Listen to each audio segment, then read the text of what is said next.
Africa Challenge. Développement, éducation, lutte contre les disparités, coexistence, le vivre ensemble, les ingrédients nécessaires à la sécurité en Afrique. C'est le challenge que devra relever le continent. Prospérité en toute sécurité. Africa Challenge avec Rima Ruibi. Africa Challenge. Bonjour l'Afrique et bienvenue à Africa Challenge. La guerre au Soudan entame sa 3e année. C'est la plus grande crise humanitaire du début du XXIe siècle. 30 millions de personnes, soit les 2/3 de la population, ont besoin d'assistance humanitaire. 13 millions de personnes déracinées de leurs terres, sans parler des viols comme armes généralisées, selon le rapport d'Amnesty International intitulé They Robbed All of Us, Sexual Violence Against Women and Girls in Sudan, publié le 10 avril.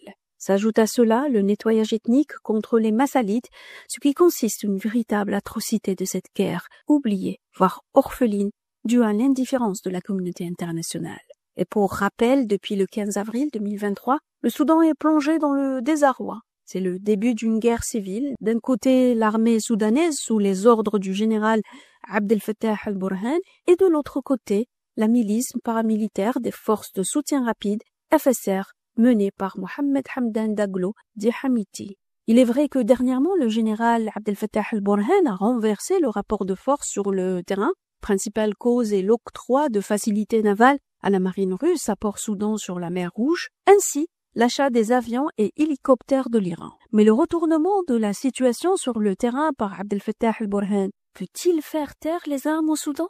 Le conflit est avant tout un conflit par procuration. Al-Burhan est soutenu par l'Égypte, l'Arabie Saoudite, l'Iran, la Russie, tandis que les Émirats Arabes Unis, le Tchad et Haftar dans l'est de la Libye, ainsi qu'Israël, soutiennent Daglo. Donc plusieurs acteurs sont en guerre par Soudanais interposés, ce qui rend la fin de cette guerre un miracle absolu. Les Émirats sont accusés officiellement de soutenir les forces de soutien rapide FSR de Daglo. Un récent article du New York Times a fait état d'un pont aérien entre Dubaï et le Tchad pour livrer des armes au FSR. Donc il y a quelque part un reflux du soutien des Émirats à Daglo, d'où la reprise en main par le camp Abdel Fattah al-Burhan sur le terrain. D'autre part, la communauté internationale se mobilise. À savoir, Londres a accueilli le mardi 15 avril une conférence sur le Soudan avec l'objectif de mobiliser la communauté internationale pour mettre fin à une guerre qui dévaste depuis 2 ans ce pays où plus de 30 millions de personnes ont désespérément besoin d'aide. Lors de cette conférence, plusieurs pays ont annoncé une aide humanitaire à hauteur de 800 millions d'euros. Et dans une lettre ouverte adressée à David Lamé, secrétaire d'État britannique aux affaires étrangères, Nidal Abdelwaheb, le journaliste soudanais au quotidien At-Tahrir, publié le 15 avril, ce dernier demande de mettre fin à la guerre et au flux d'armement.